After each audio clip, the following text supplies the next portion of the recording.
זה מרגיש שאתה מסומן, כאילו יש לוח מטרה וכולם רוצים לפגוע בך. בסופו של דבר, כשאתה אלוף עולם, כל העיניים הם עליך, כולם לומדים אותך וכולם רוצים להגיע עם הרבה יותר מוטיבציה בשביל לנצח אותך. זה דורש ממני להיות הרבה יותר ערני, להתאמן יותר קשה, ללמוד דברים חדשים, והאתגר הוא הרבה יותר גדול. קודם כל, כשסגי הגיע אליי, אז קודם כל הוא היה מאוד פעלתן, פחות מרוכז. אני זוכר את הפעמים הראשונות שהוא אפילו לא מסתכל בעיניים, הוא היה כל הזמן מתרוצץ ורץ, ואני חושב שעם הזמן סגי למד להקשיב, למד להבין את הג'ודו. בגיל 16, אני חושב שזו הפעם הראשונה שהבנו שמדובר פה במשהו יוצא דופן. כישרון לקלוט את הדברים ולעשות אותם בצורה מאוד ייחודית שלו. אם הייתי מראה איזשהו תרגיל, אני חושב שהיה עושה אותו שונה ואחר ויותר מותאם לנתונים שלו. אף פעם לא ניסיתי להראות לו את התרגילים שלי, אבל כשהוא ראה והוא קלט, אז הוא שדרג אותם והוא עשה אותם יותר מתאימים אליו. קודם כל יש מסורת בג'ודו. זה התחיל עם אורן סמדג'ה ויעל ארד, שזכו במדליות אולימפיות. יש לנו 9 מדליות אולימפיות, 5 מהן של הג'ודו. ובכלל, מה שבאמת מביא כבוד והישגים זה הג'ודו. הספורט הוא לא כל כך מפותח פה, ובאמת כל הישג הוא יוצא דופן, ועושה משהו מיוחד לכל הישראלים שאוהבים לשמוע את ההמנון ושמייחצנים את ישראל בצורה טובה. אז כל הג'ודואים הם באמת מפורסמים פה, כולם מכירים אותם. אם הולכים ברחוב, באמת מבקשים להצטלם, וזה כיף להרגיש שהג'ודו הוא באמת כל כך פופולרי. יש אנשים שעושים עבודה מדהימה, אם זה באיגוד, אם זה המאמנים שנמצאים פה, אם זה אורן סמדג'ה, ואני מקווה שזה ימשיך בכיוון הזה עם האנשים המדהימים האלה. אני חושב שסגי הולך צעד אחד יותר קדימה מכולם, הוא הולך בעצם רק על הזהב. אפשר לראות באופי שלו, כשהוא זוכה במדליה והיא לא מוזבת, אתה רואה, אוקיי, זכיתי, יש איזשהו... הוא אף פעם לא מרוצה. אלא אם זה באמת מגיע למדליית זהב, שהיא בעצם יוצא מנצח את כולם באותה תחרות. אני חושב שזה קודם כל בעובדה שסגי, אני האמנתי אותו. מגיל קטן הוא סופג את הדברים האלו ושומע אותם ממקור ראשון, ויש לו משהו מיוחד. סגי הוא יחיד מיוחד בכל צורה ובכל דרך. הוא פדנט בכל מה שהוא עושה, הוא חייב לעשות את הדברים בצורה הכי מדויקת. הוא הולך עד הסוף. אני לא יכול להגיד שהוא הכי טוב מכולם בנבחרת, כי אני מאמן את כולם, אני מאמן הנבחרת. אבל עובדה שסגי הוא פעמיים אלוף אירופה, אלוף עולם.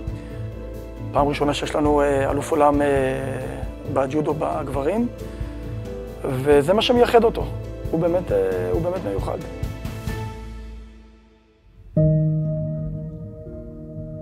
אז באמת ההורים שלי הם כל הזמן דחפו אותי, נתנו לי את כל מה שהייתי צריך, את כל הכלים, בשביל שאני אוכל להגשים את החלום שלי.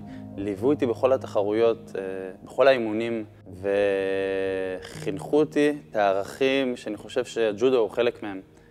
אני חושב שאם זה נגיד בתחרויות, כשהייתי זוכה במדליה, ואבא שלי ישר מבקש ממני להכניס את המדליה לכיס בשביל שהאנשים שלא זכו, שלא יהיה להם כואב, שלא יהיה להם קשה. אז זה דברים שעד עכשיו, שאני חושב שגם הג'ודו הוא מושתת על הערכים האלה של כבוד, של איפוק, של רגישות לאחר, ואני כל כך שמח שלקחתי דרך משותפת עם מורים כאלה מדהימים שתומכים בי עד היום, לא רק אז. תודה אמא ואבא.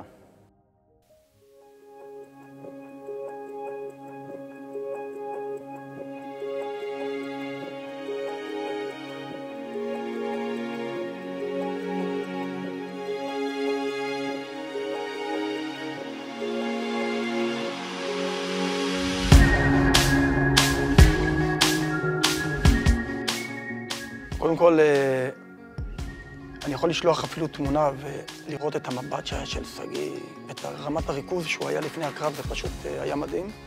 וכמובן שאנחנו אומרים, אנחנו לא מתפשרים, הולכים על הזהב. ובטכניקות, אתה אומר לספורטאי, אוקיי, כבר ניצחת אותו במהלך הזה. זה אמור להיות קרב שהוא אמור להיות בידיים שלך, זה קרב שאתה יודע שכבר עשית את זה, פשוט תעשה את זה פה. ושגיא פשוט נכנס בטירוף, כמו שהוא יודע להיכנס. הוא פשוט פתח חזק, זרק, עוד לא היה מטה, ושנייה אחרי הוא כבר זרק את הווזרי השני. וזה פשוט רמת ריכוז מטורפת, ביכולת שלו להקשיב, לשמוע, להתרכז, לדעת שאין פשרות, לדעת שמקום שני כבר נעשה. הוא רצה לעשות משהו מיוחד, שיזכרו אותו לעולמים. והוא הלך עם זה עד הסוף. באמת הרגע הכי מרגש היה כשאני מצליח לזרוק את קאסה בעיקרון, וכל היום הזה, כל הלחץ, כל מה שאתה שומר בפנים, מה שאתה משדר כלפי חוץ, כל היום הזה באמת עצרתי את עצמי, כי ידעתי שעדיין לא הגעתי לאן שרציתי. מדליית הזהב עדיין לא שלי. כל התחרות הזאת, אני חושב איך אני משיג אותה, וברגע שזה קורה, הייתה לי הקלה מאוד גדולה. הבנתי שהשגתי את מה שרציתי, שהחלום אולי הכי גדול שלי התגשם. זה מדליית זהב באליפות עולם. וזה פשוט התפרץ.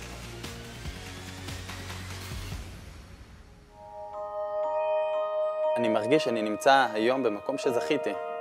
אני יודע שיש לי את היכולת להעביר מסרים שאני רוצה, יכול להשפיע על העולם בצורה טובה הרבה יותר. אם זה גם עם הסיפור עם סעיד, להראות שכולנו בני אדם.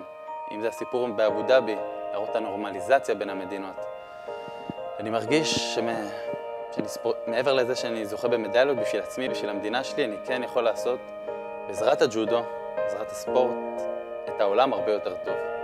אני אמשיך לעשות את זה, כמובן בלי לפגוע בג'ודו, בזמן שאני יכול, בשביל להעביר את המסרים האלה לעולם, לאנשים שבעולם, לא משנה מאיזה מדינה, איראן, ישראל, טורקיה, צרפת, אנגליה, לעשות טוב, לחבר בין אנשים, מדינות, עמים, ואני מקווה. אני כל כך שמח, אני מרגיש שזכיתי שאני נמצא במקום הזה, שיש לי את היכולת להשפיע על אנשים.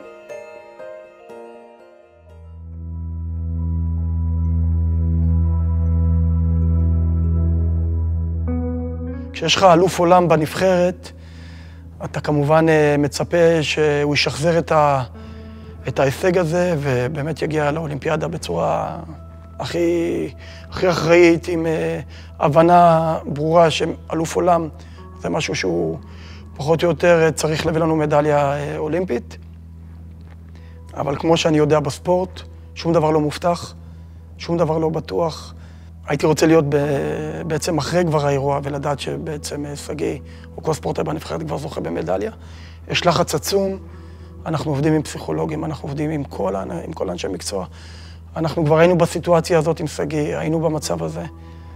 אני רק יכול באמת לקוות שהדברים באמת יתחברו, כי צריכה להיות התחברות מטורפת של ספורטאי. זה מעבר ליכולת האישית שלו, צריך גם הרבה מאוד מזל, ואני מקווה שהמזל עם היכולת שלו יבוא לידי ביטוי.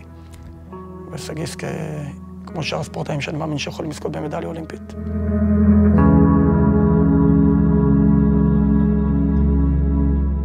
אני רוצה באמת שיזכרו אותי כספורטאי שבחר לרדוף אחרי החלומות שלו, שיתגבר על כל המכשלים האלה, על כל האתגרים בעזרת כוח רצון, מוטיבציה, נחישות, התמדה. שיזכרו אותי בתור אחד שרדף אחרי החלומות שלו, עשה הכל בשביל להשיג אותם, ובסופו של דבר הוא אלוף עולם, קודם כל, בגלל הדרך שלו. וכשילד קטן בא אליי ואומר לי, אני רוצה להיות שגיא מוקי, זה פשוט ממלא אותי במוטיבציה לרצות ולהצליח ולהגיע לאן שאני רוצה להגיע, לא רק בשבילי, אלא בשביל הילדים האלה שחולמים יום אחד להגיע למקומות האלה.